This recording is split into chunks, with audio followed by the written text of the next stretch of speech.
Today I'd like to continue our look in the Gospel of Matthew at the initial ministry of Jesus. Jesus encounters temptation at the beginning of his ministry. He's baptized by John, and now he is going to really get more involved in terms of what his ministry is going to consist in. As we reflect back, though, on that story of the temptation of Jesus and the three different temptations that Jesus faced. Basically, they are temptations to abuse his messianic power. Jesus has been given a tremendous amount of power. He is the Son of God, the second person of the Trinity. He had awesome power, as we see in the Gospels. The temptation with power is always to abuse that power in some way. We see it time and time again in history where a person becomes very powerful and then tries to take advantage of others, intimidate others, lord it over others with that power. Jesus' concept of power is very different. It's the idea of a servant. He has come to help.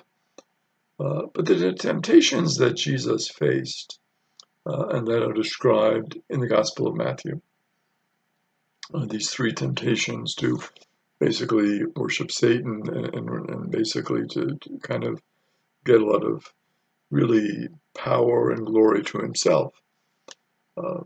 Those temptations are temptations that really are faced by the church. They're not really so much meant to describe temptations that Jesus faced, although naturally these would have come up in his ministry. But it's really the idea that the church is to carry on the mission of Jesus. And Jesus overcame these temptations. But will the church overcome the same temptations?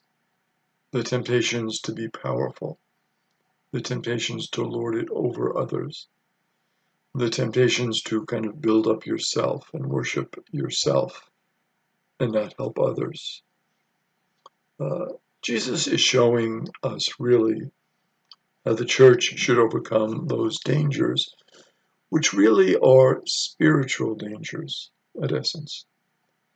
When we're talking about power, we're talking about the integrity of the person. Are you looking out for yourself? Are you trying to build yourself up? Do you believe in your mission? Do you believe that God loves you? All of these things are at root, Matthew would say, in his gospel. Really, it's a spiritual reality. Do we trust God? Do we want to follow God? Is our ministry about God, or is it about ourselves? Jesus answers that time and time again, that the ministry that he came to share with us is from God. He references everything back to the Father, and he talks about giving us the gift of the Spirit. So it is a God-led ministry. It's not about Jesus and what Jesus wants to accumulate for himself personally. So then we get into the beginning of his ministry in Galilee, which is in the northern part of Israel. We hear that John is arrested. It's very similar to Mark chapter 1, verse 14. And Jesus, it seems, in Matthew, waits to begin his public ministry really until John has left the scene. So when John is gone, Jesus feels free. Well, now I can begin my ministry. He doesn't seem to want to take anything away from John. So when John gets arrested, that is a good time for Jesus to begin. Jesus withdraws to Galilee. We see this in chapter 4. And you might say, well, why is he withdrawing to Galilee? Galilee, of course, it's a smaller area. It's kind of out of the limelight. It's in the north. Jerusalem, the capital, is in the south. That's where all the action is. That's where people gather for feasts. Why is it that Jesus withdraws to Galilee? Well, Jesus knows that he will be facing danger.